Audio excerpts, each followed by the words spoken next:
Well, beautiful people, best damn nation.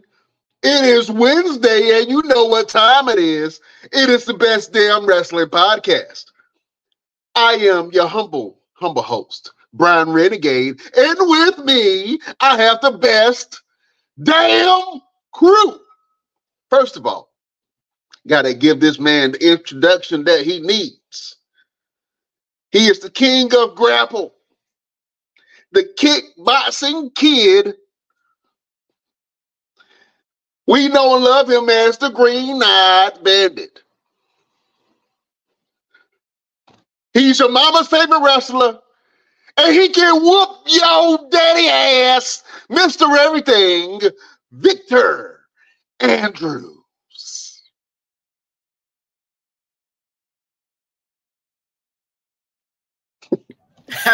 My bad.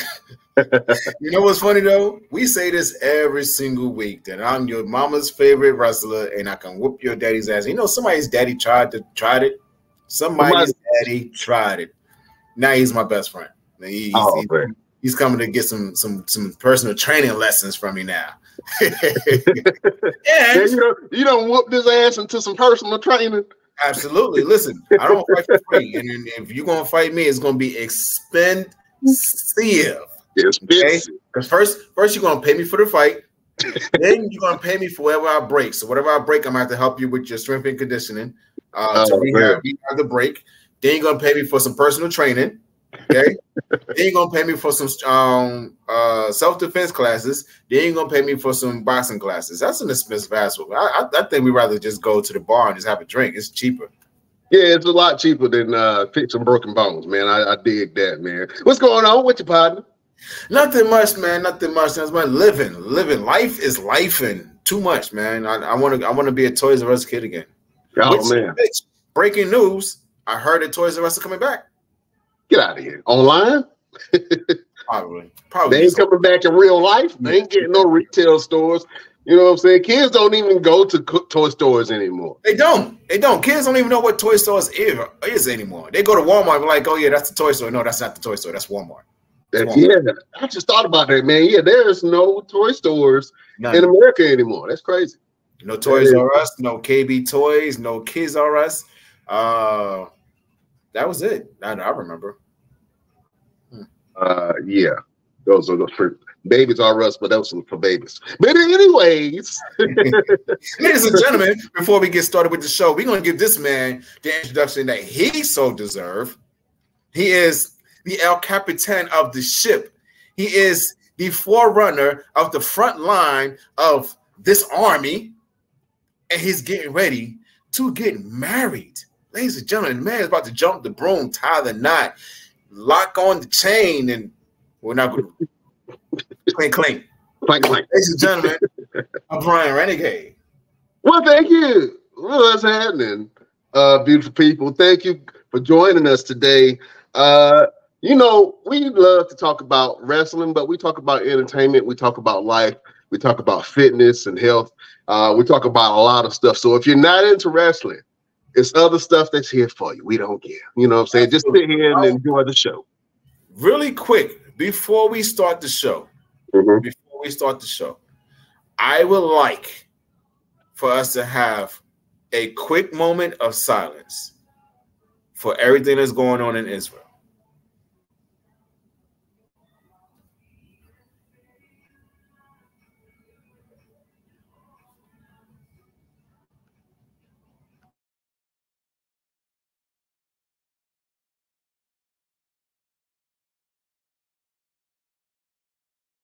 All right.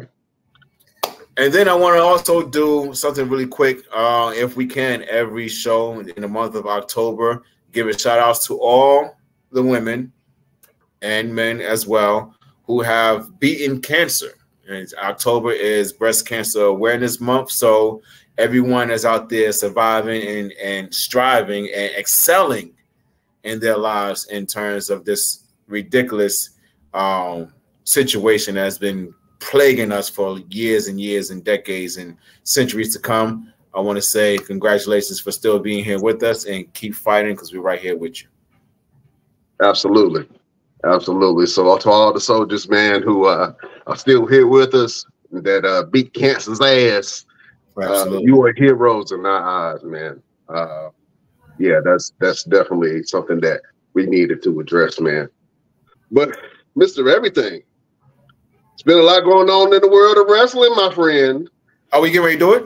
Are we getting ready to do it? We got to do it. We got to talk about it. Matter of fact, I'm gonna let you tell the beautiful people what time it is. It is time for Hot Topics. Oh man, listen. We're gonna get into Fastlane in a minute, which was a premium live WWE event that happened on Saturday, man. But we got to get into this Tuesday night battle. This Royal Rumble of companies, per se. WWE poured out all the big guns to stop all the press that was happening around Adam Copeland's name. They needed to stomp them out like the roaches that they are. And they brought out the big guns. I'm talking about on NXT, the developmental company. They brought out John Cena. They brought out Paul Heyman. You know what I'm saying? They brought out Becky Lynch. She was already there, but they brought her out too. You know what I'm saying? They brought out the Undertaker. I want to get to that eventually.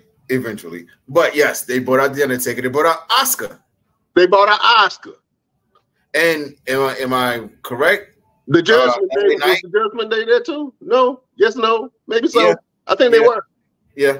Because Dominic defended his title, and LA Knight. Did I? They brought out LA Knight. Yeah. They brought out all the big guns, Jack. To kind of stop the momentum that AEW was having with Adam Copeland. And look, I gotta be honest with you, they spanked that ass.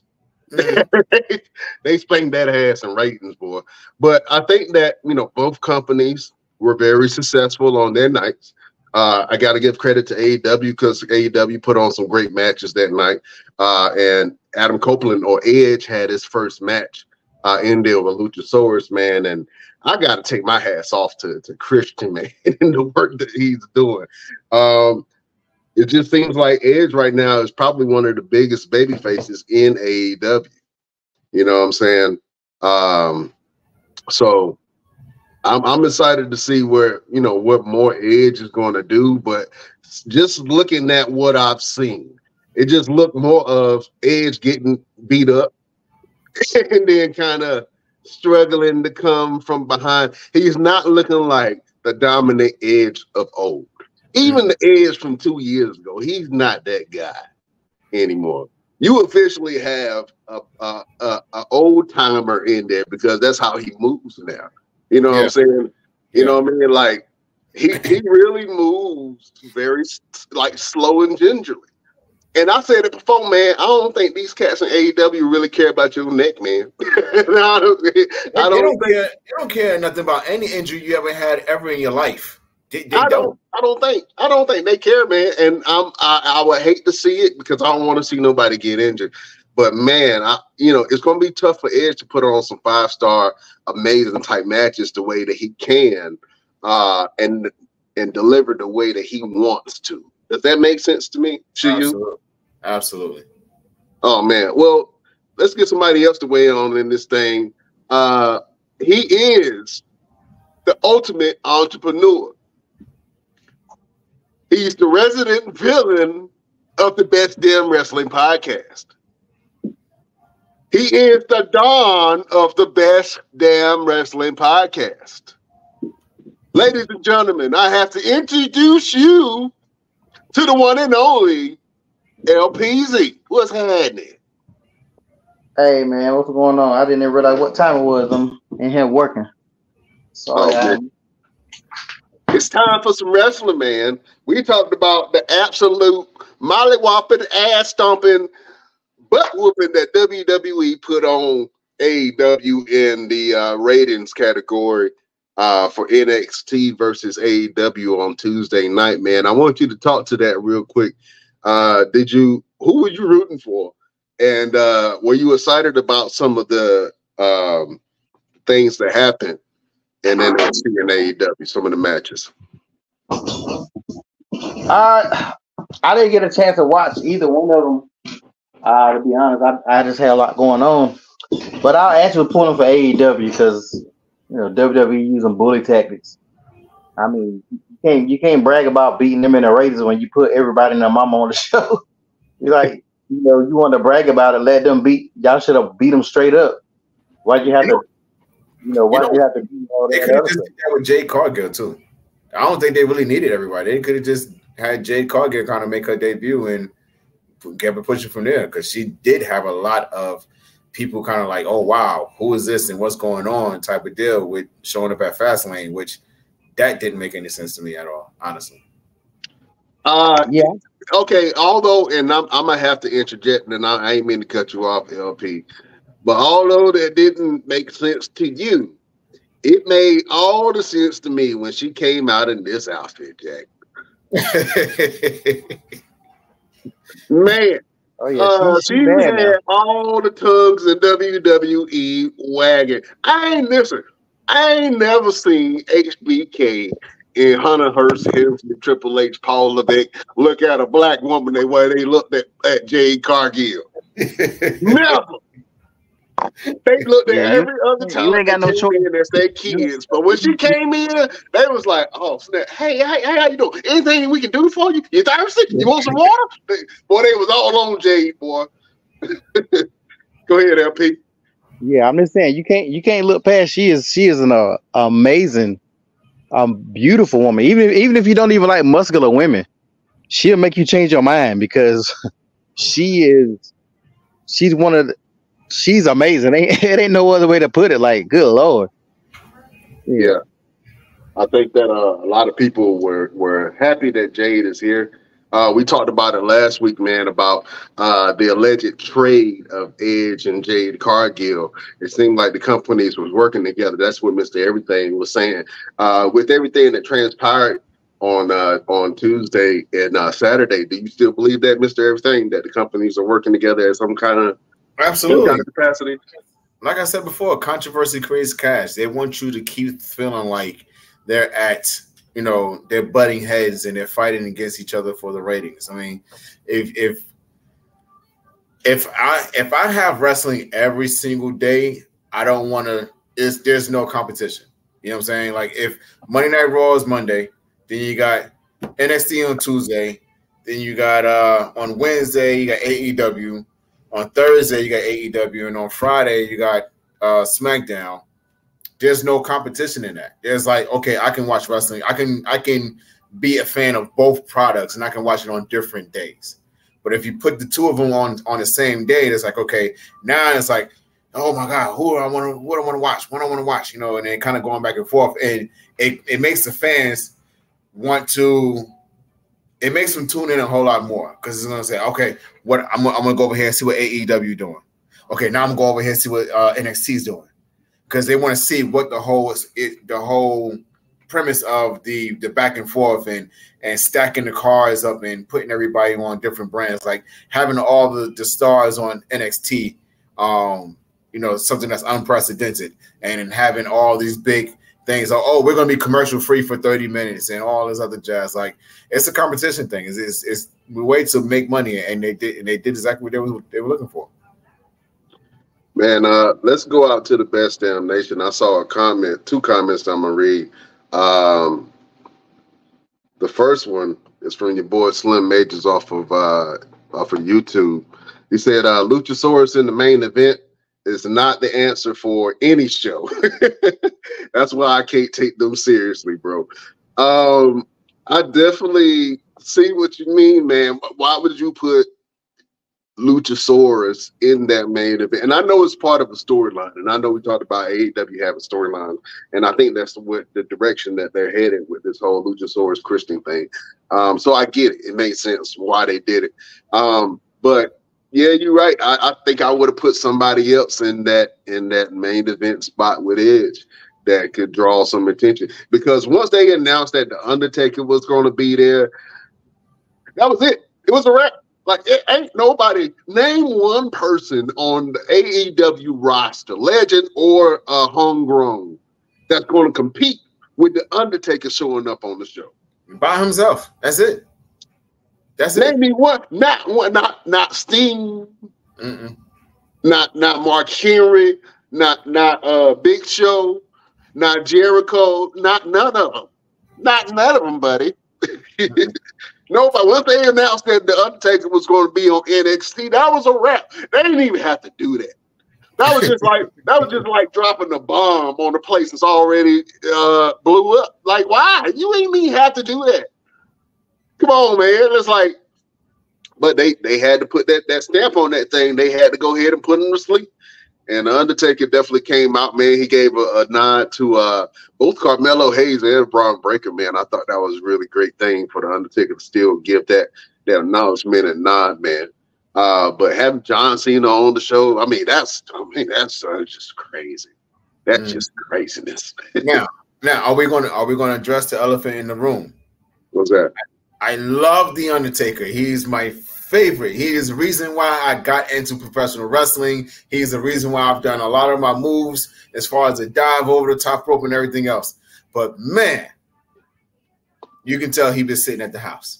He's been sitting at the house, relaxing. And his belly is big. He got a lot of beers in there. He's moving a little slower. You know, I love the fact that he was there, but I wish we could have had a better in shape Undertaker. You know what I'm saying? Like, in shape for what? He ain't got nothing to get in shape for. You just mentioned he's sitting at the house drinking beers, eating cereal and shit. He ain't worried about what's going on in the ring. And I think that if he did want another match, I'm pretty sure that they could have him do something. You know what I'm saying? But they weren't gonna have the Undertaker come out in tip top shape. You're not gonna see the Undertaker that you've seen from 30 years ago, Jack. You know what I'm saying? If I'm making a TV appearance for anything, I don't care if I'm on a commercial, I'm gonna look like I done something for the last couple of weeks. I mean, I don't think this is something they just plan overnight. I think it's something they was like, you know what, we got a couple of weeks. Who can we get? You know what I'm saying? And yeah, he could have been in a little bit better shape. Well, at least wore a corset or something. Oh man, we got another message from the Best Damn Nation, man. Watching from Cedar Hill, Texas. What's happening in Cedar Hill, Texas, man? Question: Have you all been up on midget wrestling?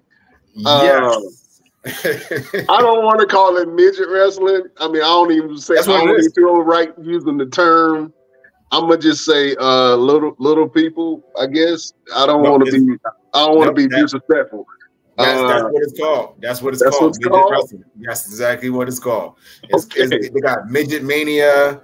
Yeah. You can't do nothing else but call it. Well, talk about it, man. You seem like yeah, I mean they have several different organizations, kind of like we have with the independents. Midget wrestling is very, very big out in the independent wrestling scene. They have midget style legend wrestlers. They got a small Stone Cold Steve Austin.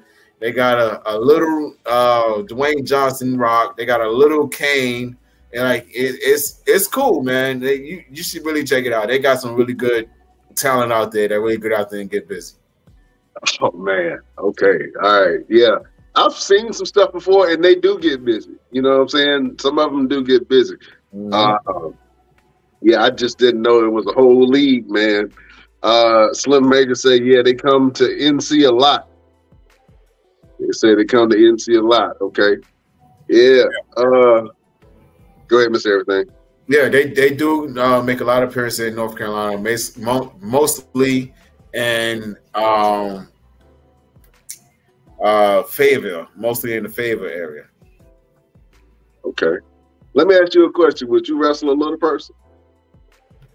No. No? I'm 6 foot tall, bro. I would just feel weird. But like if it's Hornswoggle, yeah, I can see getting. I think Hornswoggle will give you a run for your money. He just might. He gonna run at least. Yeah, he gonna at least run. Oh man. Well, listen, that was crazy.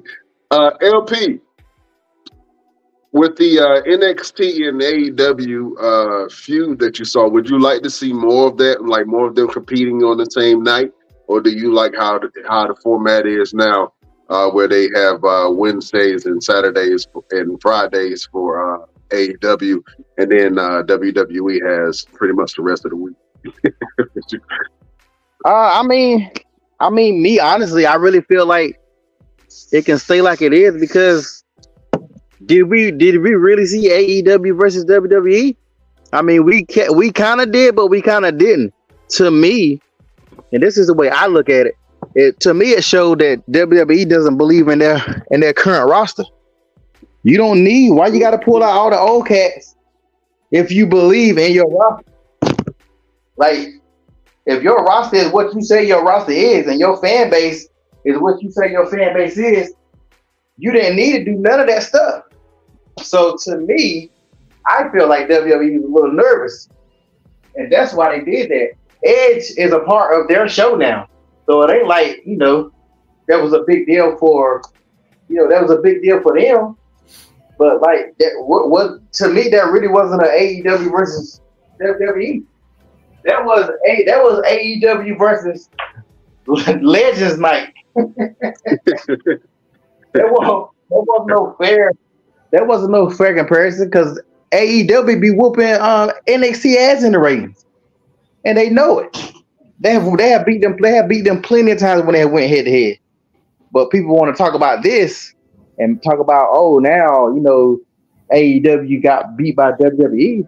But WWE had to damn near bring out they had to resurrect the damn dead man in order to beat AEW, because if they had not done that, they would have lost. They would not have beaten. They would not have beaten AEW if they wouldn't have did all that. I really think the Undertaker was the final straw. Like I think if it wasn't for the Undertaker, I don't really think nobody really necessarily would have tuned in for John Cena, Cody Rhodes, people you already regularly see on a regular basis. That Undertaker, that was, like you said, that was literally the nail in the coffin. No pun intended. Yeah, that's like if Stone Cold would have showed up at AEW. Do you know the ratings would have damn flipped the other direction if the Rattlesnake would have showed up at AEW? But AEW doesn't like that. All AEW legends are WWE legends, so you can't even really compare the two because AEW haven't been around long enough. So yeah, I don't know if they continue to do it, they need to do it the right way. Stop trying to pull out your big guns because you can't handle it with your small guns. But few people gonna talk about that. That's interesting, man. Well, fellas, let's talk about Fastlane real quick because Fastlane had some absolute. They had some great matches, man. It was a pretty good night. We saw new tag team champions, Jey Uso and Cody Rhodes. Man, I know we talked about it. We didn't see it happening, but it happened. Fellas, let's talk about that real quick. How you feel about Jey Uso and Cody Rhodes having the tag team titles? Let me go, Mr. Everything. I already know what LP's going to say, and I kind of agree with him. You put in Jey Uso back into a tag team situation. I mean, you want the man to stand out on his own, let him stand on his own. Congratulations to him and Cody Rhodes. But they did bring up a good point on Raw is what was the purpose of the story? What happens to Cody Rhodes finishing the story, and what happens to Jey Uso kind of standing out on his own and getting away from being part of some kind of faction, some type of team, some type of family. He got rid of the bloodline. He didn't join the Judgment Day. So, what was the purpose of him being able to go out on his own? He's going to pair him up with somebody else. But in all, congratulations to them, but now it kind of says, where do they go from here? Is Is it going to be like a situation where Kevin Owens and Sami Zayn turn heel after a while, and that causes a rift between them and Cody Rhodes and Jey Uso? Like, I just don't know where it's going to go from here. Let me ask LP, man, how you feel about Jey Uso and Cody Rhodes now having the tag team titles? You're on mute. LP. Yeah, I'm agree with everything that Mr. Everything said. That, you know, I don't like it myself. It was cool to see. It was a good match, but to me, it feel like you'll play a video game and you can't finish a video game because you got a whole bunch of side quests.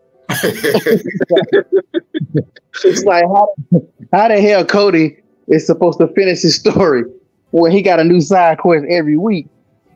So I'm not really feeling the whole situation, because you know how I feel about tag teams. Like, y'all got some real tag teams out there. Why y'all still holding these belts hostage?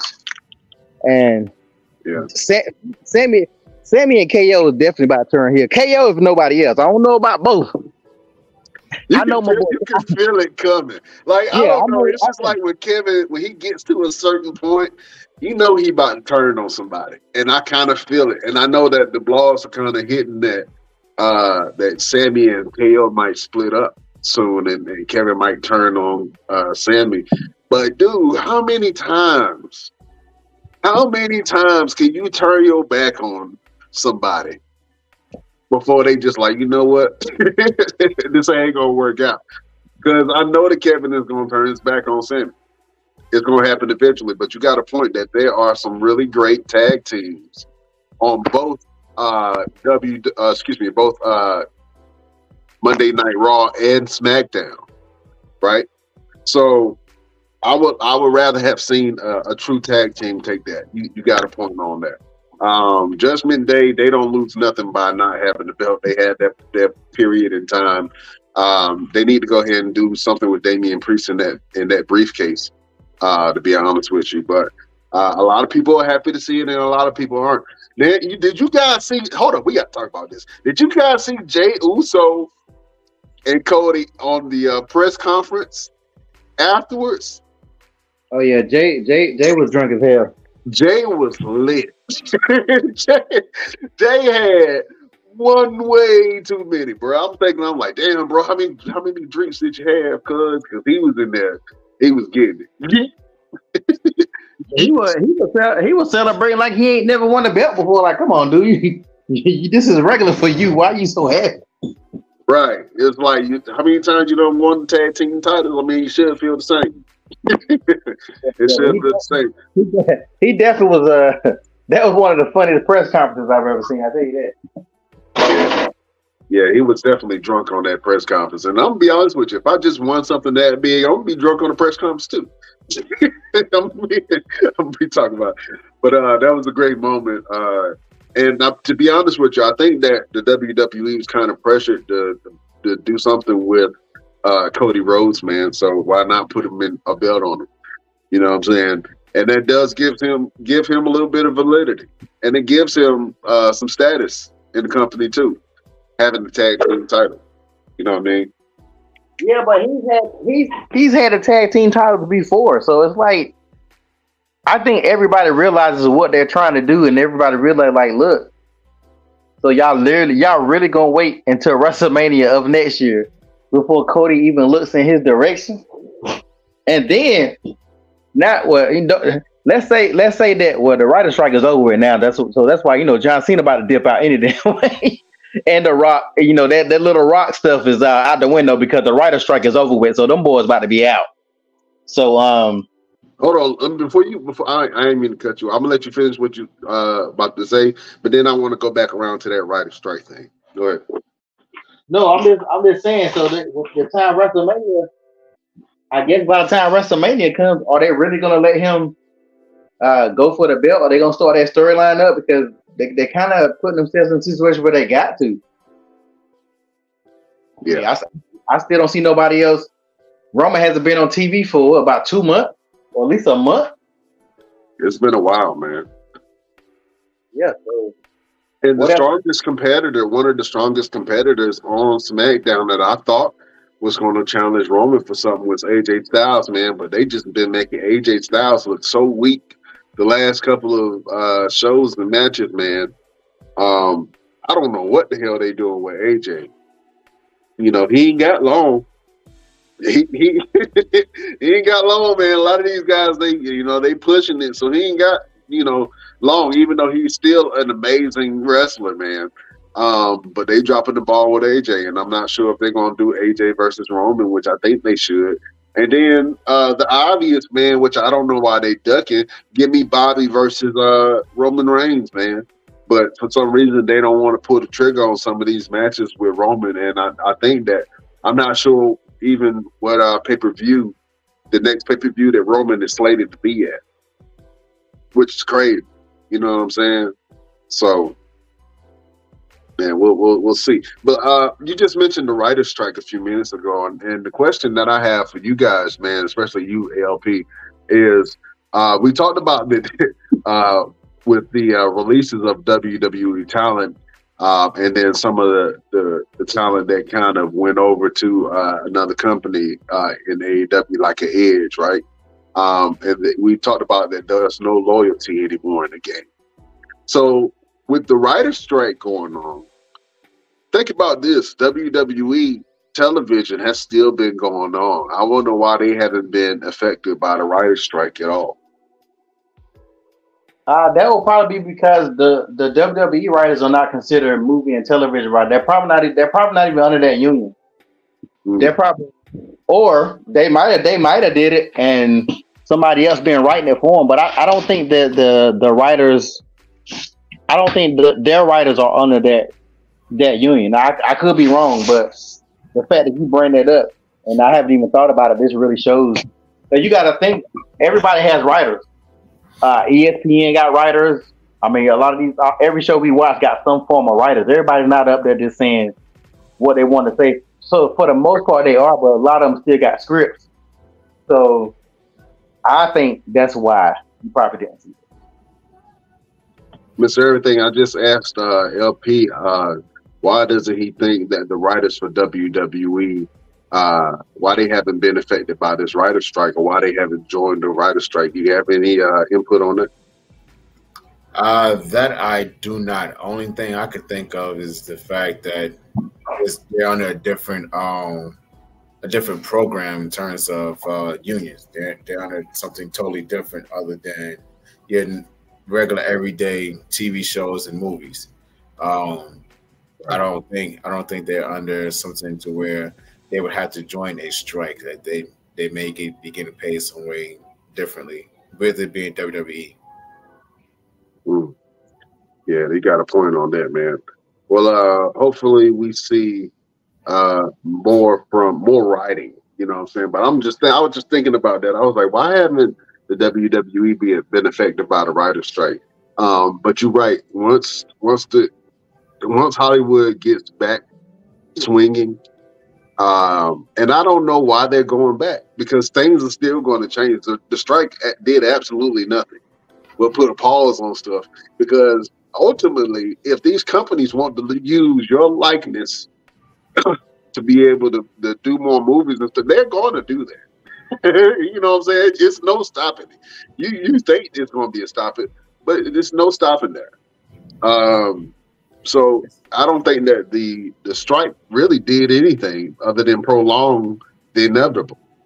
Especially with the advancement of CGIs and things of that nature, they can pretty much utilize whoever they want and make you into whoever they want.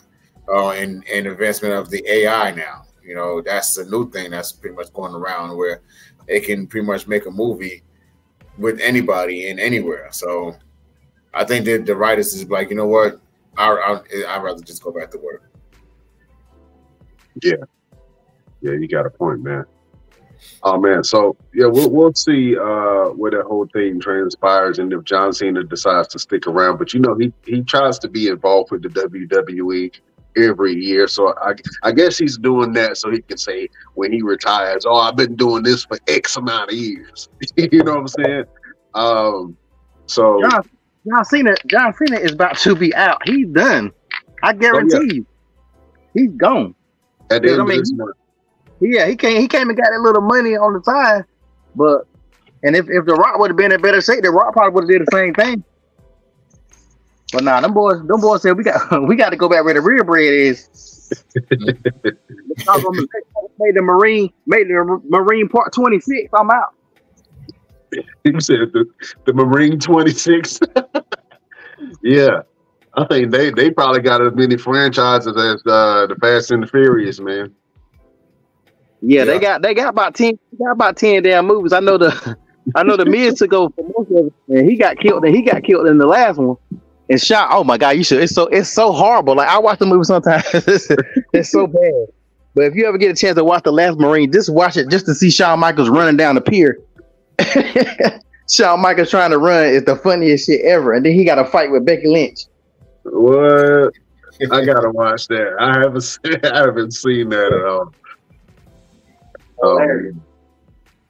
Well, listen, fellas, we got some new blood in the WWE, man. We've been seeing some of these vignettes going on, man. The one and only Brian Pillman Jr. has been making these vignettes. Not, man, am I looking at he got his stuff edged up? He got an edge up? I'm looking at it. Wow. Yeah, it looked like he got a Beijing over there. They definitely darkened some of his hair, bro. But your boy, Brian Pillman Jr., man, is going to go by the name of Alexis King in WWE on the NXT roster, I believe. A lot of people are mad at him, like, why are you changing your name? Why do you have to change your name? I'm not mad at the Alexis King thing. I'm not mad at that at all. I know why they're doing it, because they don't want the stain. I hate to say it like this. They don't want the stain of Brian Pillman unearthly demise foreshadowing kind of like over his son's character. So it's a darkness on his name. Am I saying that? I want to be respectful when I say this, but you're right. It's because they don't want that negativity is attached with Brian Pillman's name. And if you guys don't know what happened to Brian Pillman, go back and watch that. I believe that he killed himself, if I'm not mistaken. Yes. Yeah. So they don't want that stain of that negative energy impressed around Brian Pillman Jr.'s introduction to the WWE. And I get it for marketing purposes and stuff like that. Mr. Everything, what do you think about the WWE changing Brian Pillman Jr.'s name? I mean, like you just said, it's a marketing thing. They want to stay away from any type of negativity. But here's the thing: everyone knows him as Brian Pillman Jr. Everybody knows that he's Brian Pillman's son. So you can do as much as you like, but at the end of the day, people are still they're going to do their research.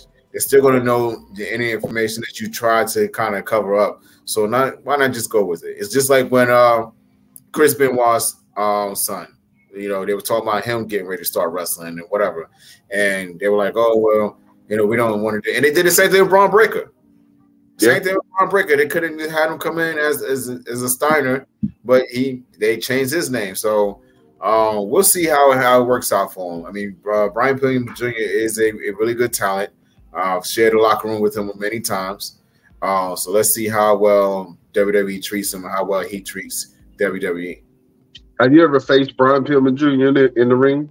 I did not get an opportunity to. We almost had one match booked, but we were both unavailable at the time of the booking. So I don't know. We'll see what happens down the road. He may be Mr. Everything versus Brian Pillman Jr. on NXT. You just never know. Oh man, that's good. LP, what do you think about Brian Pillman Jr. changing his name to Alexis King in AEW, man? And do you think that's a good PR move? No, I don't think it is. I mean, it's his father. I mean, the situation was the situation, but with him being in WWE, he could wrestle somewhere else, and because he was at AEW if I'm not mistaken. Yeah. So he can be other places, and it's not gonna matter because he went by his name over at AEW. But you get back here, it ain't no hiding from it. Like your father is your father. But what your father has done or didn't do doesn't dictate what you do as a star. I think all the stars who have failed, I think you got two sets of stars. You got the ones who embrace who their last names were, and you got the ones who act like it didn't happen. And you got a toss up from those that work. I mean, look at the Usos. Everybody know who the Usos' dad was, but they didn't go by, they didn't come out doing the stink face or or doing no mess like that. But hell, to be honest, I'd be embarrassed if you look back at some of that. My dad was sticking his ass in men's faces. But they didn't never go that route. But then you can look at people like Ted DiBiase Jr. He tried to use that, the whole using the $1 million belt and all that other kind of stuff, and it just didn't work. It really boils down to how good you are. Like if you're good, then that's all that matters. He could have called himself. He really should have kept the name and used that to build his star up. He could have been unhinged because everybody know how unhinged, Brian Pillman was. He could have used that part of the storyline or whatever. I think if he comes in and it doesn't work, they're gonna paint it up and they're gonna use it. They're gonna use it when they need to use it, and I think they will. Okay. Yeah, that's interesting, man. Like I said, I'm not mad at it, and I think that for him to really break out on his own and develop a brand new character and adopt a different persona, man, I think that he can be very successful. Like we mentioned a few minutes ago, look at Braun Breaker, and I'm glad that they changed his name from whatever his real name is to Braun Breaker. I'm happy that they did that because you see Braun Breaker as a star, and now when you see Braun Breaker, you don't think about the Steiner brothers anymore. Mm-hmm. Exactly. I think that's the direction that they wanted to go with it. Same with Randy Orton. You know what I'm saying? Same with Dwayne The Rock Johnson when The Rock became The Rock. You didn't think about his daddy anymore. You didn't think about his uncles and his bloodline like that. When Roman Reigns became Roman Reigns, they didn't keep on putting his daddy in the mix. You know what I'm saying? Because he could have used his real name. But he went by Roman Reigns, and you see how that worked out for him, man. So in a lot of cases, it's actually, if they go through the developmental system of NXT and they do it the right way and become successful down there, I think that they have a formula that works for that particular thing in general, because they have more people who are legacy stars than anything. And how do you break out of your family's legacy and name? You know what I'm saying? And the best way for you to do that is to develop a persona of your own. So I'm excited to see what Brian Pillman Jr. does. He did some stuff in AEW, but it was nothing that really moved the needle. The best thing that he actually done, to be honest with you, was when they broke Julia Hart away from I believe they were the Varsity Blondes, I want to say. The Varsity Blondes. Yeah. When they broke Julia Hart away from the group, and then she joined the House of Black with Aleister Black and them. That was the best thing he did. And I hate to say that because he had some pretty good matches in AEW, but I think that he has everything that he needs to become a star, man. And I want to see where that character goes from there on. Oh man. Fellas, you also mentioned Rikishi a few minutes ago. I believe that congratulations are in order for the great Rikishi, man, because it's his birthday, man. So happy birthday to Rikishi, man. Thank you for entertaining all the people and making those sacrifices throughout the years to bring us your sons in the ring who are absolutely dominating the industry right now. So Rikishi, happy birthday to you, my friend. Also, Dusty Rhodes, Happy birthday to Dusty Rhodes, man. Real quick, I want to talk about the effect that Dusty Rhodes has had on the wrestling world. I know we talk about Cody a lot, and Cody is trying to make his name, although his dad's name is pretty big in the company, man. Do you feel like Dusty Rhodes really left his imprint on the wrestling world? Let me go Mr. Everything. Absolutely. This is why we have NXT. It's simple and plain. Dusty Rhodes is why we have NXT. It was him and Daniel Bryan that actually developed. Daniel Bryan developed Evolve, but Dusty Rhodes is the reason why we have NXT. And a lot of the guys who are main roster guys now would always tell you, I wouldn't be where I'm at if it was not for Dusty Rhodes. In fact, it's so big of his impact, I would not be where I'm at if it was not for Dusty Rhodes. Dusty Rhodes helped guys like C.W. Anderson and Steve Corino, who were a great tag team, who traveled all over the world wrestling and learning under the tutelage of Dusty Rhodes. And it had not been for them, him passing on his knowledge to them and them passing their knowledge on to me, I would not be who I am today as well. So thank you and happy birthday. Oh, Dusty, baby. Oh, Dusty, baby. Oh, man. LP, who do you feel like is one of Dusty Rhodes' most successful students or Dusty's kids? Which one of Dusty's kids do you feel like is one of the most successful? I guess I gotta say Roman, right? I don't think it's nobody that you can really argue that come close than the tribal queef. Stop it. Stop that, sir. Yeah, man. Dusty Rhodes is definitely, all of his kids, man, are pretty much doing great things. You got Becky Lynch, Seth Rollins, Roman Reigns, of course, Cody Rhodes, even though, Cody wasn't really he's Dusty's kid, but he wasn't one of Dusty's NXT kids. You also got Charlotte Flair, man, who's absolutely killing the game also, man. So, and I'm pretty sure there are a lot more, but happy birthday, Dusty Rhodes. You were missed in the wrestling world, and we salute you, sir. Happy birthday. Man, yeah. Speaking of Charlotte Flair, I know you're a big fan, so I just want to give a shout out to her for losing another match. Boy, stop! give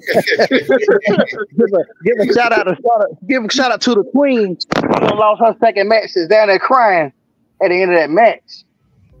Oh man, yeah, she should have been crying, man. That was a good match, though. Let's talk about it real quick. You had Charlotte Flair. Well, before we do that, really quick, go ahead and run my graphic for me. Okay, all right, man. Listen, Mr. Everything came here with a little chip on his shoulder. No, not that one.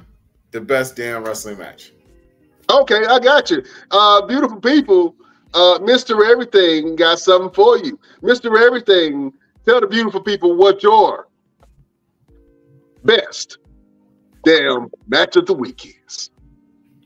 Ladies and gentlemen, our best damn match of the week is going to be that triple threat between Asuka, Io Sky, and Charlotte Flair. It had everything you needed. It had the emotion of it. It had the athleticism. It had it was not jumbled. It was not all over the place. It wasn't 5-star. There's no such thing as a 5-star. Let's just be simple and plain.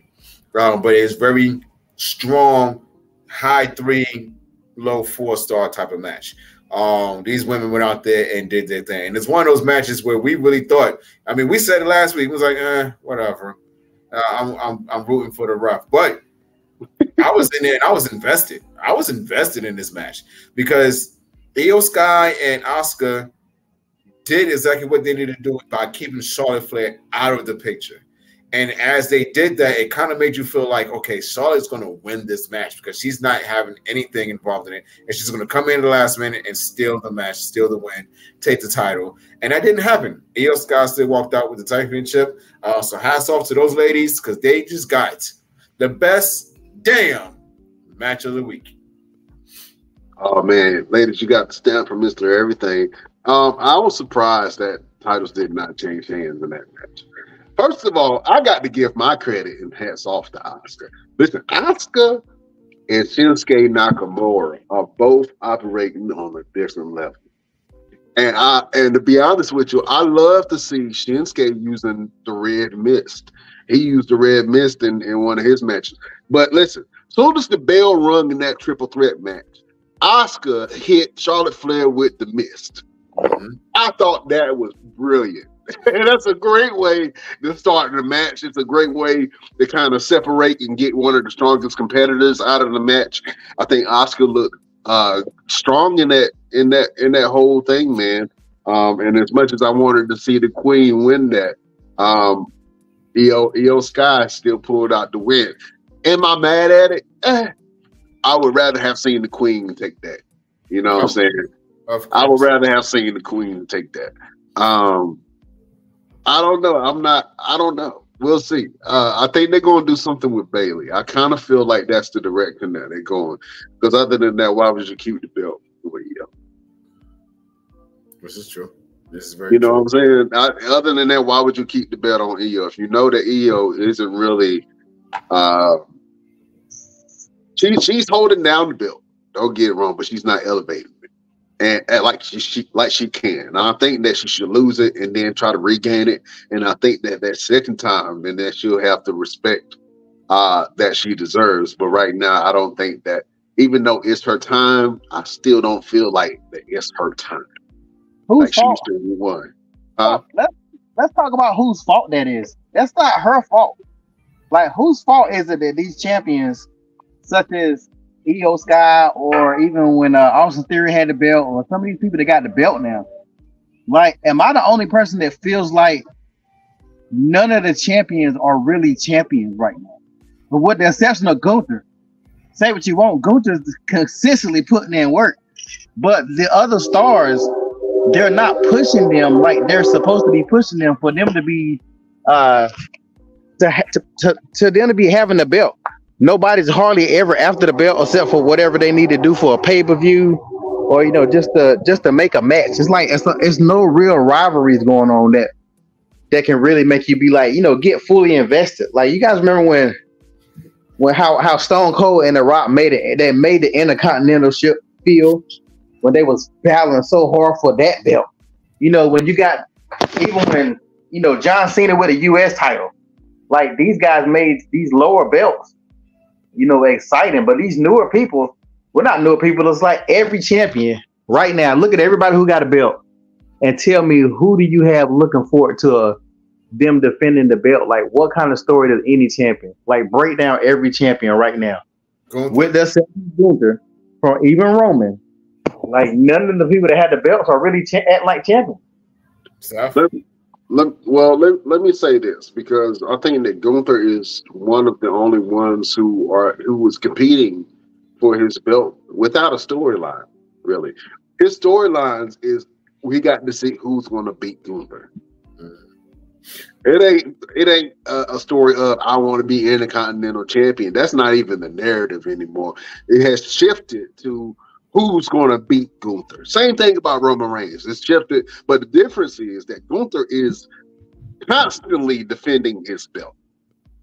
When's the last time Gunther been pinned or submitted? He hasn't. He hasn't.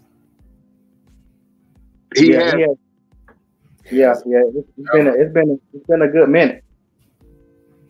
I think the last time he was even pinned, I think Chad Gable pinned him on Monday Night Raw in a kind of non-sanctioned match. But somebody to definitively have beaten Gunther, the last time I seen somebody definitively beat Gunther was Ilya Dragunov. Yes. That was the last time. NXT. NXT. That was the last time that I seen Gunther actually 1, 2, 3 shoulders to the mat, pinned, fair. It won't know nothing about that. And that was, like I said last week, that was probably one of the best matches of this decade. You know who I think gonna take the belt for him if they do it right? Ludwig Kaiser. I don't know if you saw his little video. If they do him right, like people, that video was that shit was. I mean, it screamed heel. So I don't know how they would do it, but if they push him right, and that dude got skills too. People be sleeping on him because I know he get looked over because he in the group. Both him and Giovanni. Giovanni is good as hell too, man. Yeah, they got personality. But I've always seen Ludwig is kind of like that Justin Timberlake in the group that you really feel like if you do him right, he really could do something, and that could be a good storyline. But they need to keep him a heel though. I don't want to see him. I don't want that face trick. If they make him a face, it's gonna be a bust. But if they leave him as a heel and they feed off of, and I think they're doing something because he getting his own little promo videos. So I don't know. I really think I would love to see that because actually Gunther had pretty much wrestled damn near everybody. Yeah, man. He got a match coming up with Bronson Reed, which I think that's going to be probably one of Gunther's biggest challenges. And I know he just had a match with Tommaso Ciampa. I didn't even watch that match, and I wanted to see it. But I knew that he wasn't going to win. I just knew, there was no real build-up behind Tommaso Ciampa, and he's kind of having to do his own thing. Right now, he's trying to join Johnny Gargano and do the FYI thing. DIY? Is it DIY? Why I say FIY? FYI? Something like that. Yeah, I think that they're trying to do that. So he really has no build-up, and I think they don't really have anything for him and Johnny Gargano in the way to do right now. But yeah, that's the next challenger is Bronson Reed for Gunther's belt. Great. So I just looked up Gunther's win-loss, and it says he has 97 wins and 57 losses in WWE. I don't think that's right. And then as far as pay-per-views, he has 5 pay-per-view wins and 4 pay-per-view losses. Down in NXT, 13 wins, 3 losses. NXT UK, 17 wins, 1 loss. And we know that 1 loss came from Ilya Dragunov. But I don't think that's correct in terms of losses on WWE. I mean, to look at a different source, but we'll see. That is very interesting. I don't even remember 57. I don't even remember 2 losses from Gunther. I don't remember that one. But yeah, man, that's interesting. Listen, fellas, I want to do something that we started doing last week, or not last week, but the week before. We watched a couple of videos. We give our opinions on them, and we rate the videos from a darn to a damn. Best Damnation, beautiful people, it is time for things that make you say, damn.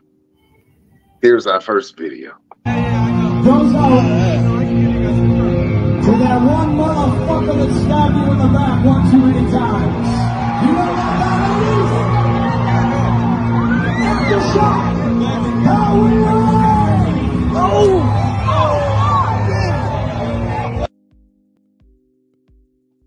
Woo!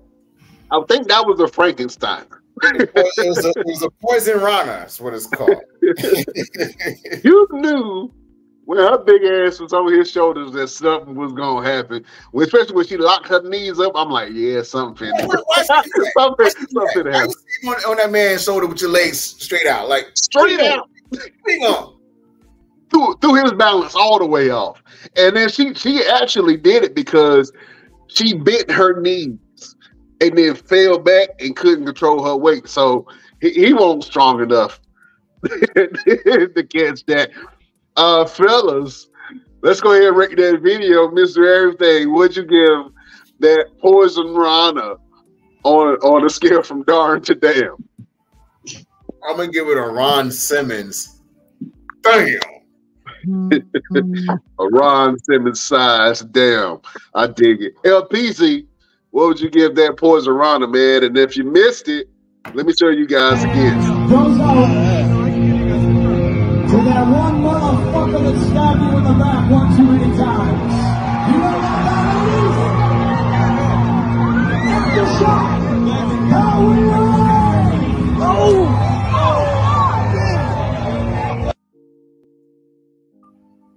Wait. Play it one more time. Right at the end, you're gonna hear somebody say, "Damn." That says it all right there. Play it one more time. Listen to it. Goes out to that one motherfucker that stabbed you in the back one too many times. You know what that is? The shot. How we run. Oh.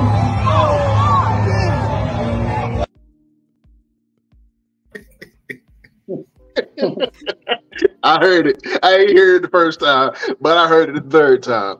LPZ, what would you rate that video on a scale of darn to damn? Yeah, I definitely get out of damn. I mean, that it was only one way at the end, and they found a way. It was eventually gonna get there sooner or later. Yeah. That alcohol will do it to you. And listen. Best Damnation, please understand, we're not talking about this lady's weight at all whatsoever.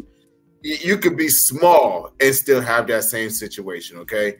The thing that we're trying to figure out is why the hell you got your legs locked out like that, and then not realize that your legs are going to get tired. And once they get tired, all that weight is going to come crashing backwards. And if you ain't got control over your body, you're going to give that man a Poison Rana. Poison Rana. There was no control whatsoever in that whole thing. Beautiful people, we got another video for you. Leave some comments in the comment section. We got another video of things that make you say, damn.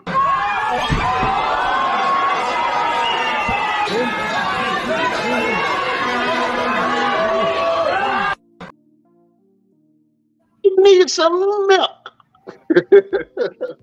Oh man, let's go with you.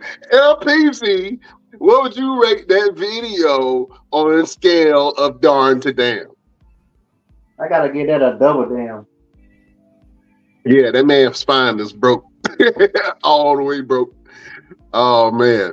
Mr. Everything, you look stressed over there. What would you give that video on a scale of darn to damn? I'm not even giving it a rating. I'm giving it a question. What is his damn major malfunction? Why would you? What? Yeah. What? Damn. That was a triple damn. A triple damn from Mr. Everything. Florida Evans. That was. Let's move on. Yeah, that was pretty bad, man. Got another one for you guys, man. Another video of things that make you say, damn.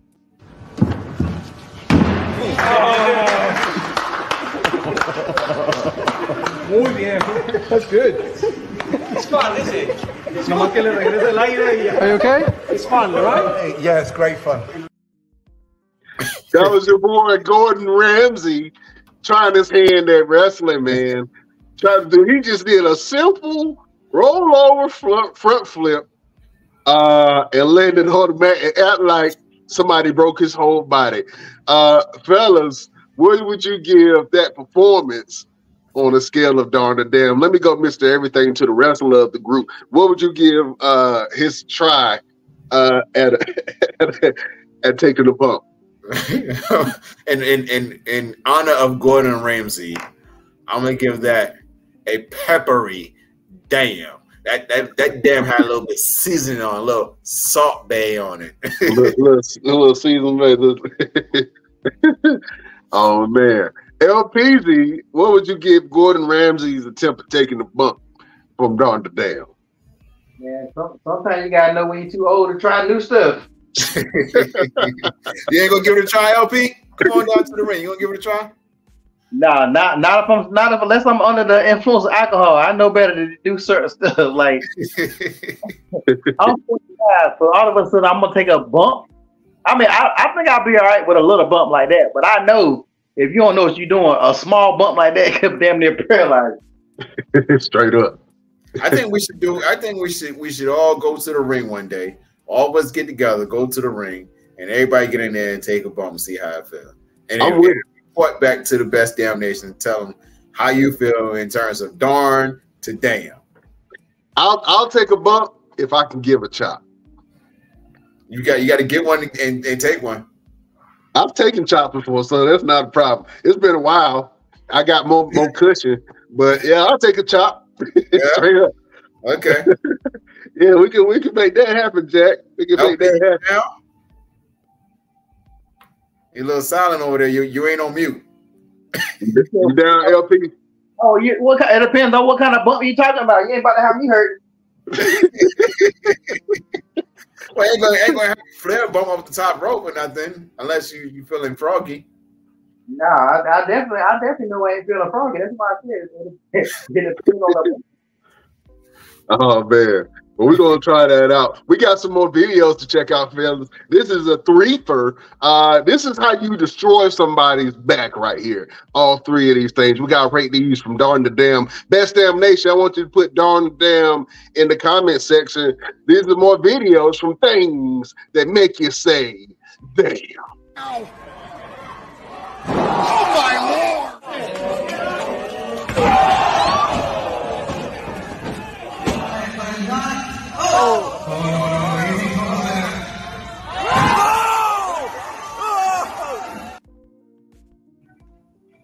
Woo!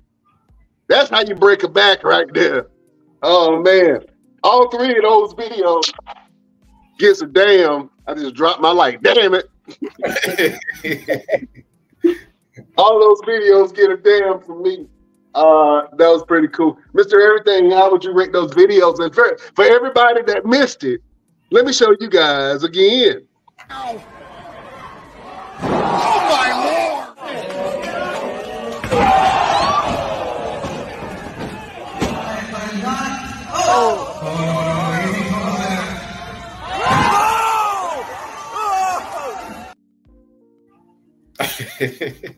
Very nicely done. Very nicely done. Bravo. Brother, clap and taps all around. Oh man, that was pretty interesting. And fellas, I know that was the trifecta video. I think we can all say damn on all three of those. Absolutely. We could definitely all say damn. We got some comments for the Best Damn Nation. Mind blown. Boom, boom, boom. Take that. Take that. I got another one for you. This is a damn, but this is the wrestling video that I found. Here's another video of things to make you say damn. Make it tell me!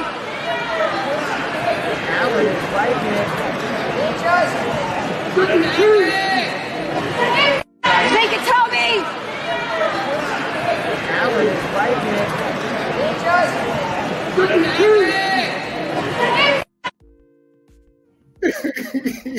Toby ain't taking nothing but balls to the face. That had to be the worst position to be in, and for a dude to just be rubbing dick all on your face. He couldn't avoid it. He couldn't stop it. The ref on the other side, the ref couldn't see it, stop it. That was definitely an illegal move. Fellas, what would you give that video on the scale of Dawn to Damn? Go ahead, Mr. Everything. It's one thing to be in that situation. You don't even know what to do. You can't even know. But there's another one for either your mom, your sister, your girlfriend, whoever it is, like, take it, Toby. Like, take what? Come get me off. Get him off me. Oh, Kobe was taking it all right. Yeah. Just watch him do it. And he ain't even try to help me. Just gonna sit there and watch him do it. That's gonna be a damn, man. Listen, that car ride home had to be long as hell. And quiet. Long and quiet. Just oh man. He's looking out the window like this. Oh, beautiful people. If you missed it, let me show it again. And LP, I want your reaction on this. These are things to make you say, damn. Damn it, Toby. Thank you, Toby.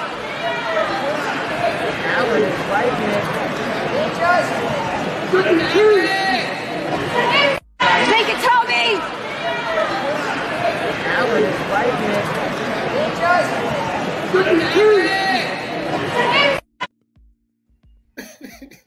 Help me. Help me. Toby like, help get this dude off of me. Oh man, LPC, what would you rate that video on the scale of darn to damn? Yeah, that's definitely a bit damn. I just would have tapped out. I just would have said the hell with it. That's why I never wanted. That's why I never wanted to wrestle in high school, because I always thought, what happens if stuff like that goes on? I'm gonna quit. I'm gonna tell you right now. LP say he out. He out. Yeah. Damn, Toby. Toby was taking it all right. Damn it. Oh man, that was funny. Well, beautiful people, thank you for watching this segment of things that make you say, damn. Fellas, I got one more thing that I want to show you, and then we're gonna go ahead and close down. But have you guys seen the new movie that's coming out with the Von Erichs? Yes, I did. Okay. I want to get you guys' reaction on it. And I want to talk about it real quick as far as wrestling biopics is concerned. But let's go ahead and watch this trailer real quick. I'm excited for it. It's called The Iron Claw. So, beautiful people, watch this trailer of the new movie based on the real-life wrestling family, the Von Erichs. Ever since I was a child, people said my family was cursed. Mom tried to protect us with God. Pop tried to protect us with wrestling. He said if we were the toughest, the strongest, nothing could ever hurt us. I believed him. We all did. Morning. Pants tomorrow, please, David. Perry, I want you to join your brothers in the ring. Yes, sir. I love that. Woo! Now, we all know Kerry's my favorite, then Kev, then David, then Mike. But the rankings can always change. What do you want in life, Kevin Von Erich? More ribs? I want to be with my family. You know, be with my brothers. What do you like to do with your brothers?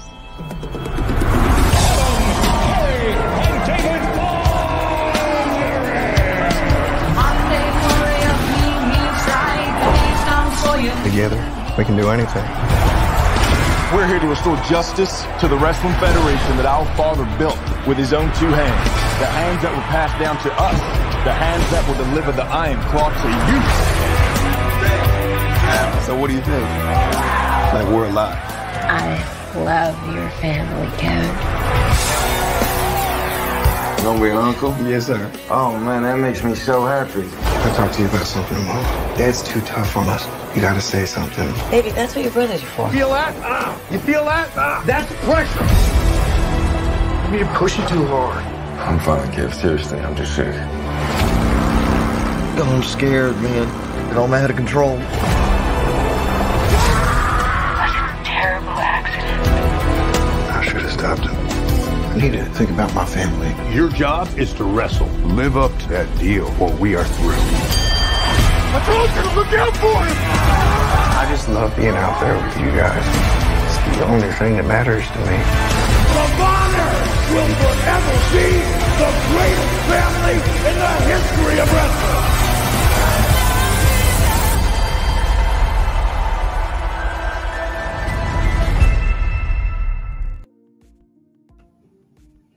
Man, that looked pretty damn good. Let's talk about it real quick, Mr. Everything. You are a wrestling buff and historian, man. Let's talk about the Von Erichs family real quick and this movie, Iron Claw. What do you think about it?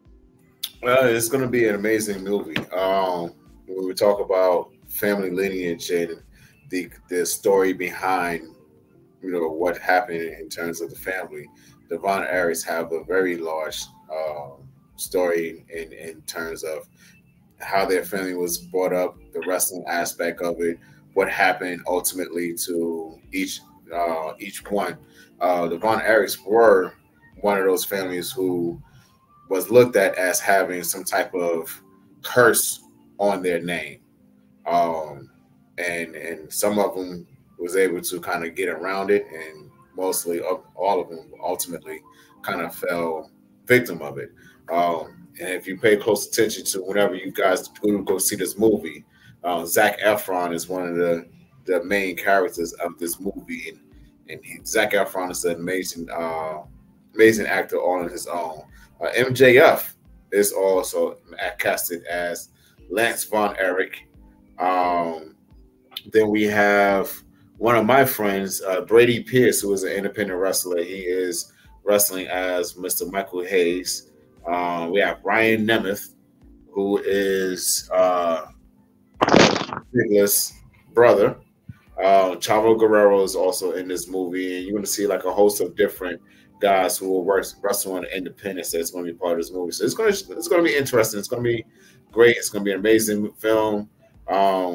So I'm interested to see how it all plays out. And I hope they do very well in the box office.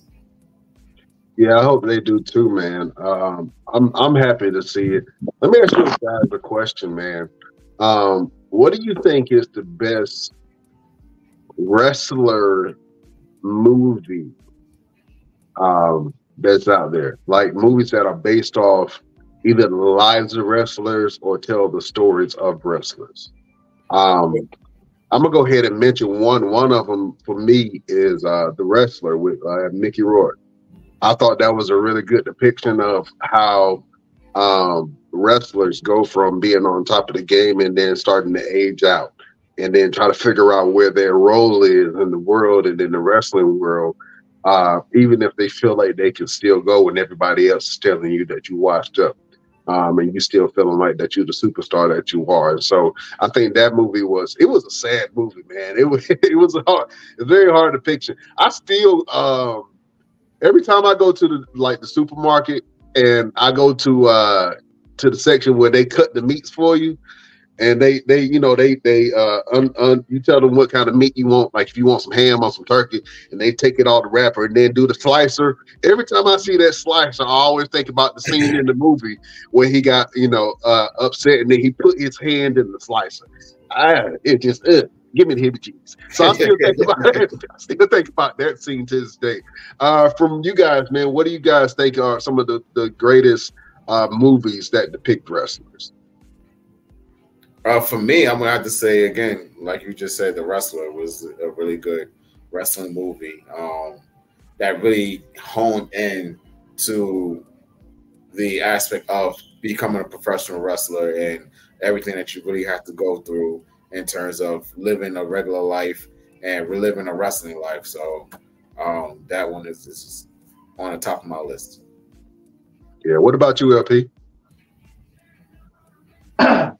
I mean, no holds barred with Hulk Hogan. We talking about real. Shut up. We talking about the Ripper and Zeus. Come on now. Nah, but I think that for real, don't sleep on No Holds Barred. That is like one of the love of the hate. That is one of the greatest wrestling movies. But you want to talk about realistic? Yeah, I don't think you can choose anything else other than a wrestler. I wish they had more movies like that. That's why I'm glad to see this movie coming out. I don't know if you guys watch Heels, but I said I was going to start watching it. I was wondering if Mr. Everything watched it and see if they portrayed, because I haven't had a chance to watch it. I like Steven, the dude from Arrow that plays on the show, and the people that's in it. The TV show Glow, that's another thing that I heard was good that I got to go back and start watching. Glow is very good. Glow is surprisingly good to me. I didn't think I was going to like it the way I did. And I watched all the seasons, you know what I'm saying? But when you watch it, just don't have kids in the room when you watch it. That's all I would say. Just don't have kids in the room when you watch that.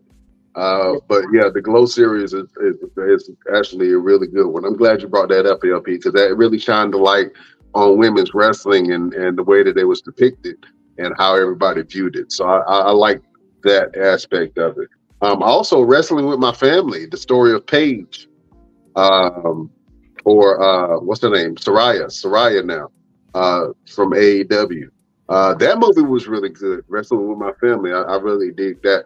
And it ain't got to be movies, but if you're talking about series, Young Rock is a really good series that I like, and it depicts the story of Dwayne "The Rock" Johnson when he was younger, and him coming up through wrestling, and him having all of these interactions with these iconic figures in wrestling in general, man. So that's a really good series. I thought they was going to make the Hulk Hogan movie. It looked like they kind of pulled the rug from under that. Terry. Excuse me, Terry.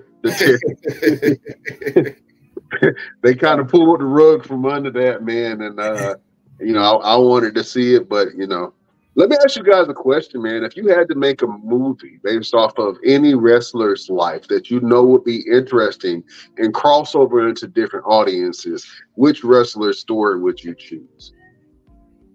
For me, it's either going to be Benoit or Guerrero. Oh, you know what? Oh, I got chills when you say. I think the Benoit movie would be too dark, and I think the Eddie movie would kind of muddle that line. But the Eddie movie, you can make that a classic, like the Selena movie.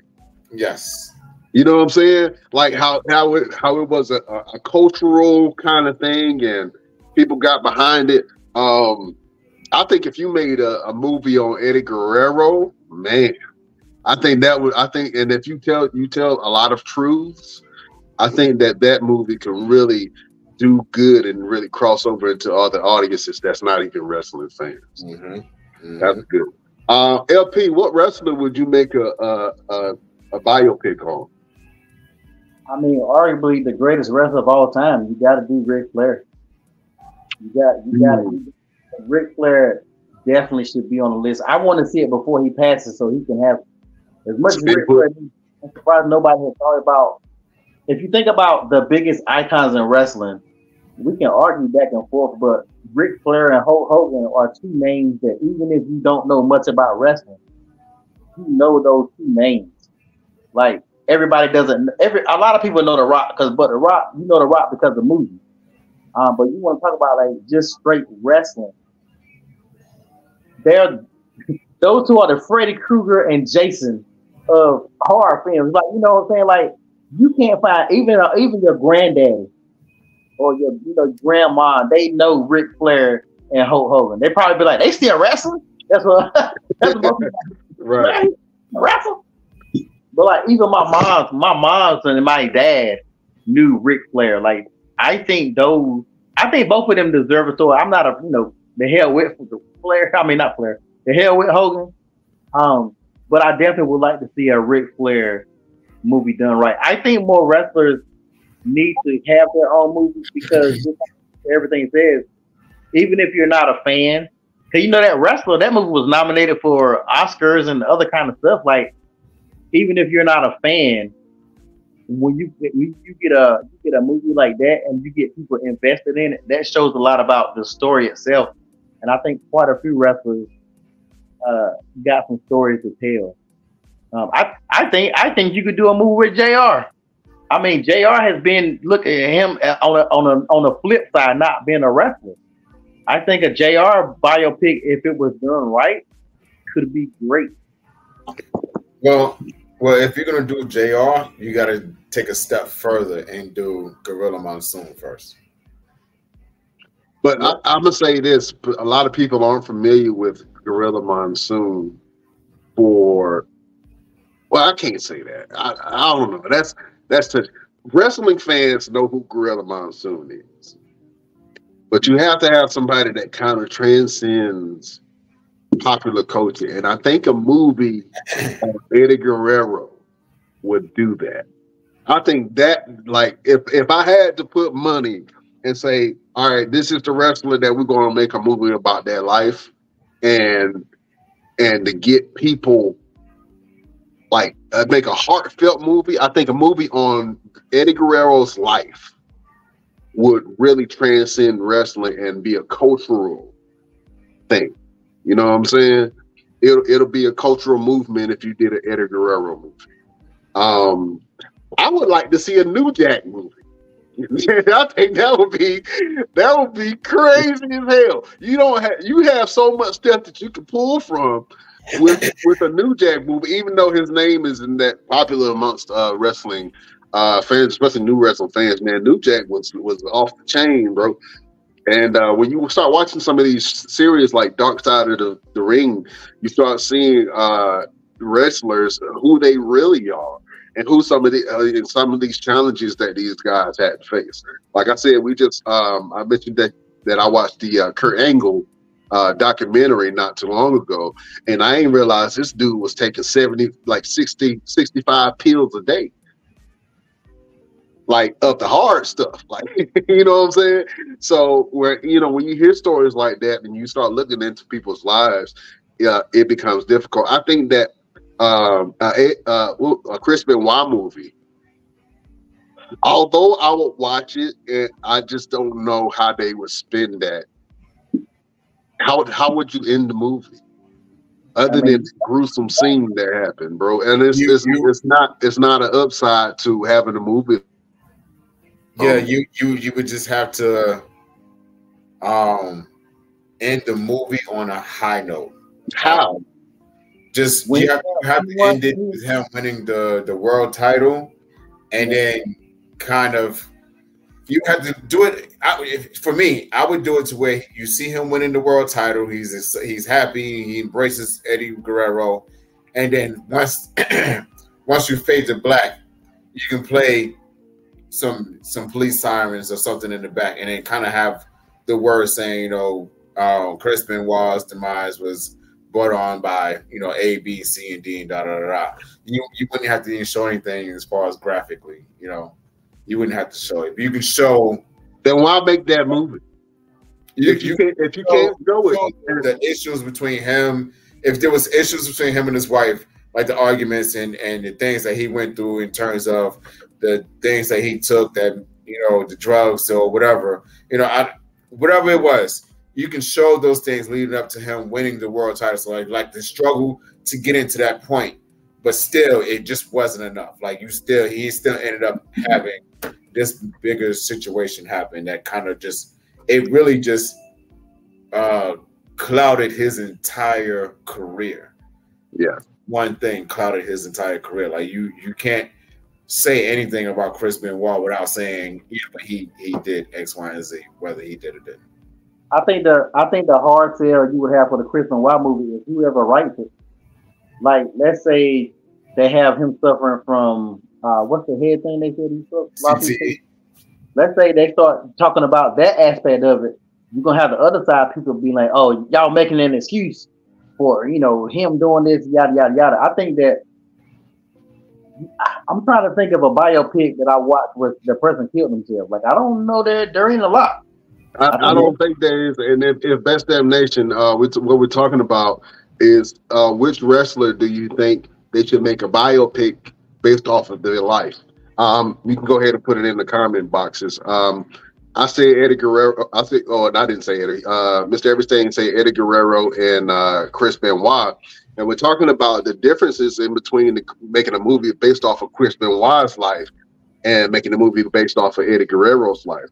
Even though both of them had tragic endings in their life, Eddie Guerrero's career is celebrated, and Chris Benoit's career is not talked about at all because of the heinous act of him killing his family and himself.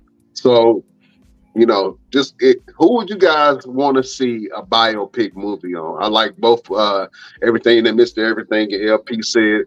I would like to see an Eddie Guerrero movie. I think that makes sense, and I think that culturally, that movie would start some type of a Wakanda Forever movement. Almost, man. You know what I'm saying? I can see all kind of lowriders pulling up to the movie theater. You know what I'm saying? Well, really quick, you know, and a lot of people don't know, but Texas Tornado was a Von Erich. You know, and there's a lot of controversy of what happened with him and all of his brothers. So once you see this movie, you're gonna realize that there are some things that they can actually do with the Benoit movie and still make it to where it's watchable. Because the Von Erichs did have something really kind of strong happen with them. So once you see, I think the difference with that is it's because there's so many of them, and you're telling the story about family and brothers, right? And you can talk about in those dynamics. You could talk about the issues of having, you know, between the family and then some of the issues that they was dealing with and some of the deaths that the Von Erich brothers had. But with a Chris Benoit movie, that's just that one act, man. It's kind of tough. That's kind of hard body, Jack. Yeah, I don't know how they would do that. But in the comment box, Best Damn Nation, or whenever you guys see this, man, let us know who you would like to see a movie based off of their life. Fellas, man, it's been one hell of a show. Real quick, LPZ, let the beautiful people know what you got going on and where can they find you. You can find me on Instagram, One Click to Tiger Feet. As always, all my fashion shows, everything I got going on is going to be up there. All right. And when is the date for the next fashion show that you got coming up, brother? It is November the 19th at the Durham Armory. November 19th at the Durham Armory. So if you want to see some flesh and some fashion, go check out this event. I'm sorry, it ain't at the Durham Armory, it's at the Durham Fruit. I'm telling you, the wrong damn location. Oh man, you about to have people going up to the Armory trying to buy tickets. Where's that again? The Durham Fruit in Durham, North Carolina. The Durham Fruit? Yep. It's a place called the Fruit. Okay. All right. That's a new one for me. I ain't heard of the Fruit. That's all right. Yeah, they do a lot of artsy stuff in there, from parties to photo shoots. It's like a gigantic warehouse that they do a whole lot of stuff there. Oh man, that's dope. Oh man, so I know you're definitely gonna have one hell of a show there, and let people know where they can pick up tickets for that fashion show. You can look it up on Savage Seduction at eventbrite.com. That'll take you straight to the ticket links, or if you're on any of my pages, I always post my link. It's in my bio on my Instagram as well. You can find a ticket link there. All right. You guys, make sure you go check out LP and the LP events. It's going to be a movie. Best believe that. Before I go to Mr. Everything real quick, this is a good one, fellas. And this is talking about who would you want to see a movie made off of their life in a biopic.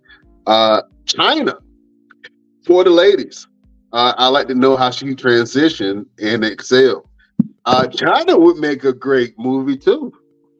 I wouldn't be mad at that. I mean, that's a tragic story in itself, but you know, from her to go, you know, from everything that she went through in her life and then coming into the wrestling world and, you know, being ridiculed for being looking the way she looked and being her size, and to, you know, winning the Intercontinental Championship for the men and being one of the most dominant women's champion ever, and then transitioning over to the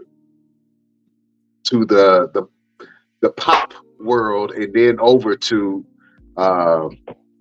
doing porn. So, and then she met her untimely demise shortly after that, man. But you know, that the China story would be a great story too, don't you think, LP? Oh yeah, that's definitely a good one. But yeah, it's definitely gonna end. It's definitely gonna have some tragedy. Well, our biopics always seem to end in tragedy anyway. Yeah. But yeah, I think that would I really think WWE studios, instead of putting out, like I said earlier, all these Marines and these stupid other movies, they really should put out some. Well, no, I don't. Let me not say that because I don't want WWE to be in charge of it. I'd rather have them because Vince gonna tell his story how he want to tell it. You know, I want some real true. That's why the thing about Von Erichs, I think it's gonna be a real good because even most wrestling fans, unless you 40 and up, you don't know who the hell Von Erichs were. Right. All these 20-year-old and 30-year-old, they have no idea. They don't even mention Von Erich. It's sad that nobody in that family does anything no more. At least I know of. Like they didn't have no kids. I guess all of them just said the hell with it. Yeah, man. But it'll be good for their name to be brought up, and I'm pretty sure that AEW would do something. They've been pretty good at honoring legends in that sense. You know what I'm saying? And maybe they can make an award or a tournament or something like that in the Von Erichs name. And I think that's the way that they can be able to capitalize off of that, being wrestling fans and promoters. But yeah, China would be a great movie. And also Vince McMahon, the story of Vince McMahon would be an amazing movie if they tell the truth. I don't know if they would tell the truth in that movie, especially if Vince has anything to do with it. You know what I'm saying? Mr. Everything. We'll be right back. My name is Brian Renegade. You can find me on all platforms at Brian Renegade and see what I got going on. Got some big stuff that's happening soon, and we two-stepping this weekend, fellas, because I'm getting married, so it's gonna be a good time. Make sure you put some extra oil on your knees and stretch a little bit because we finna get down, Jack.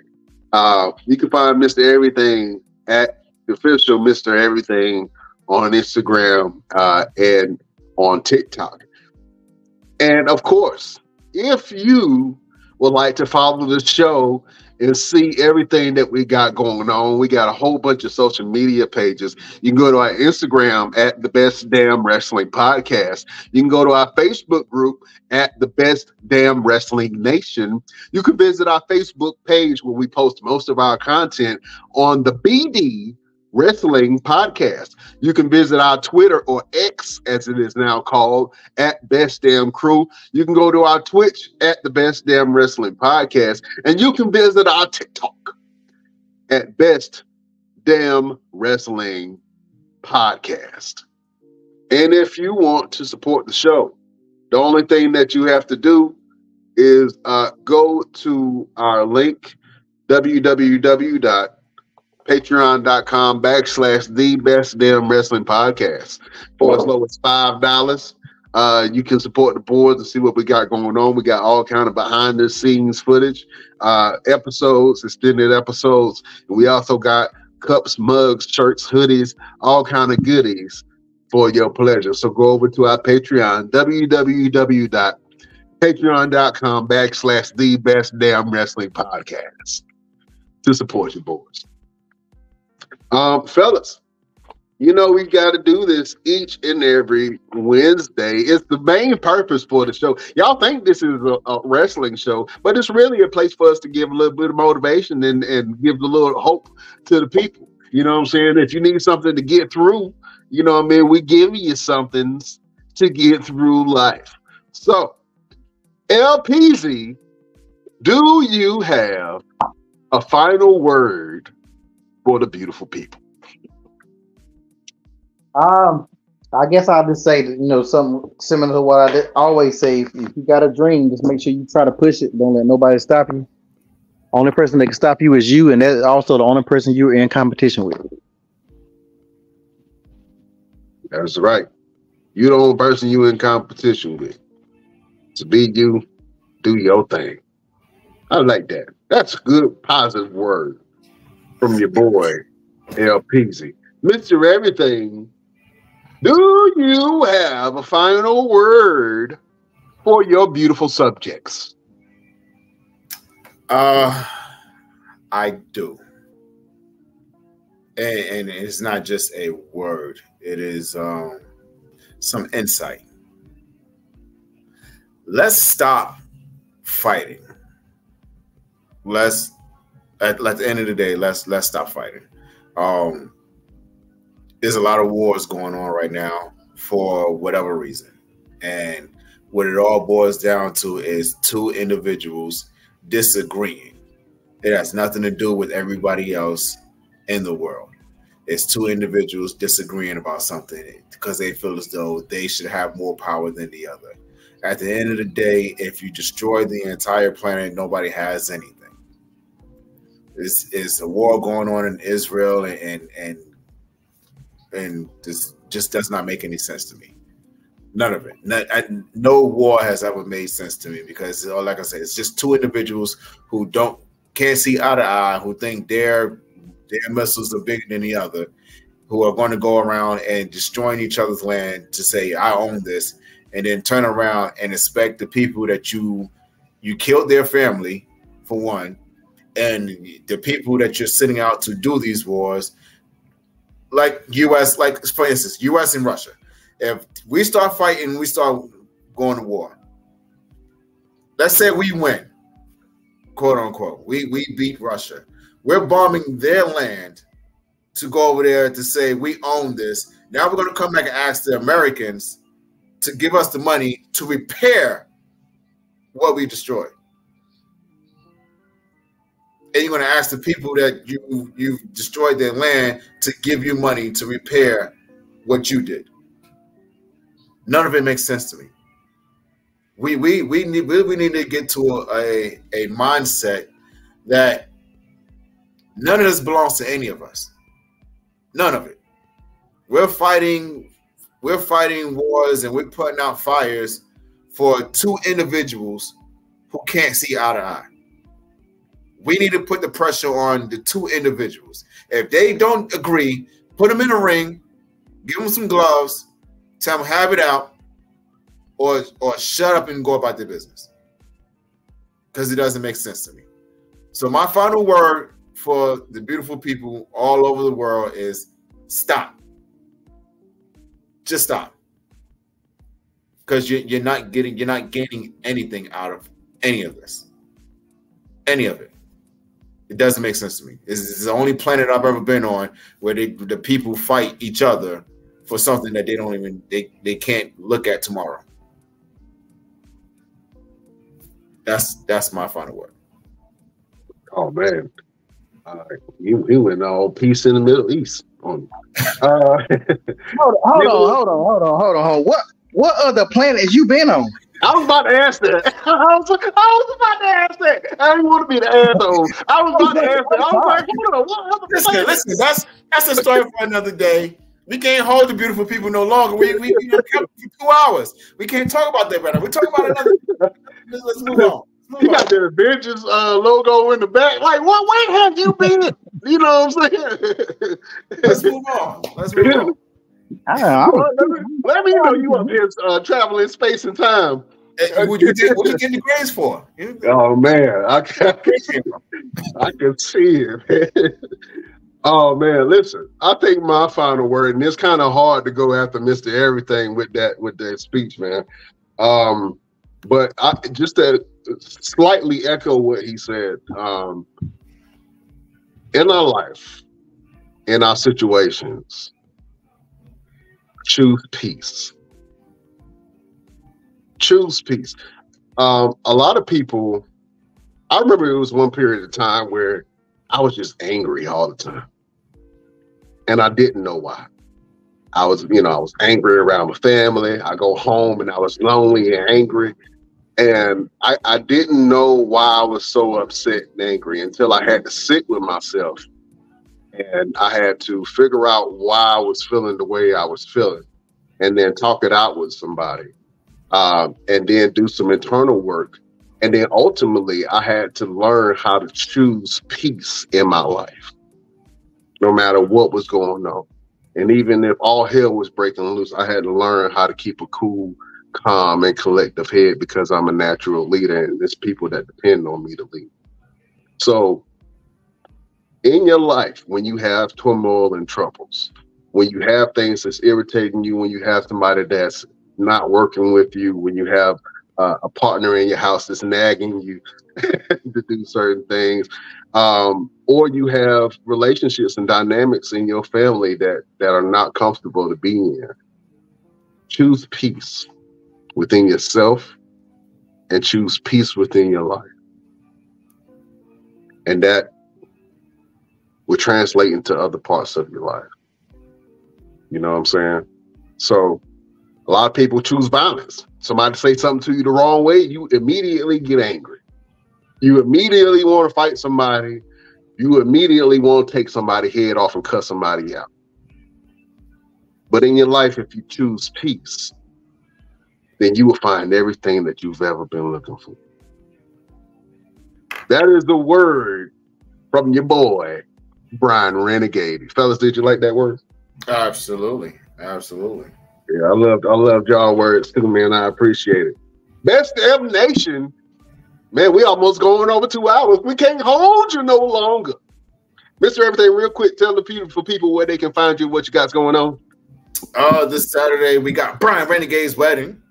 We'll be right there. Turn it up a little bit. That's right. Saturday morning, I will be at the Fayetteville Comic Con. I'm going to be wrestling there. So I'm going from the ring to the watch my man put the ring on his finger. Right. And then I'm finishing up this mental health movie. It's going to be very, very good. I just did some filming with it on Monday. I was freezing. I died. I did the jack. You did the jack?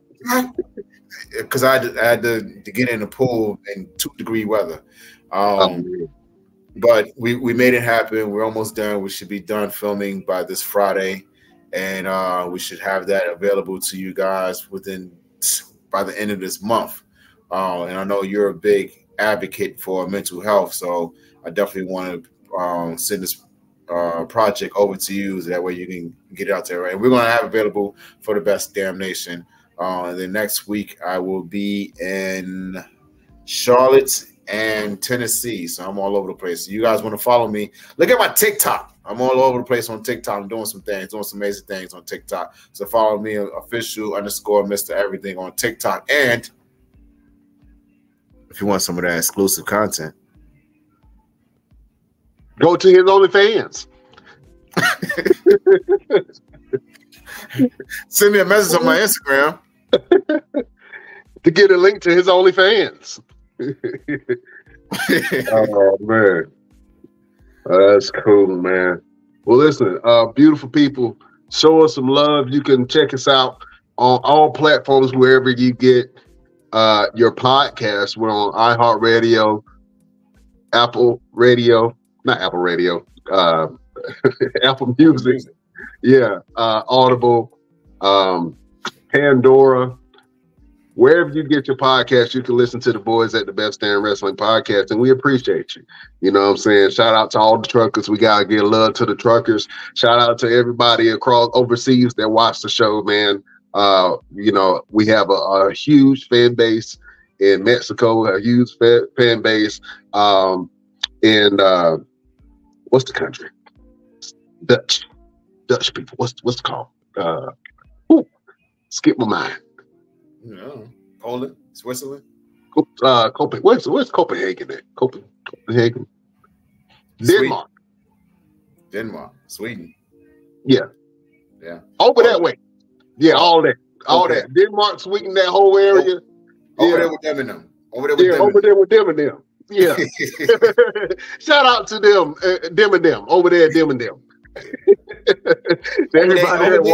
Over them house. And your cousins in them. Yeah, down yonder. We appreciate everybody down yonder that watch and listen to the show. And tell your mammy and them that the Best Damn Wrestling Podcast is on each and every Wednesday, and they can go on YouTube and Facebook to check out some of these older episodes that we got going on and some of these speeches. And we're going to bring some more interviews. Mr. Everything is cooking on some special guests that we got coming in the house, and also some independent wrestlers, man. So keep on watching your boys at the Best Damn Wrestling Podcast. And if you know anybody that likes sports entertainment or even wrestling, share the podcast with your boys. You know what I'm saying? Share the podcast with people. Spread the love out here in these streets. You know what I'm saying? LPZ.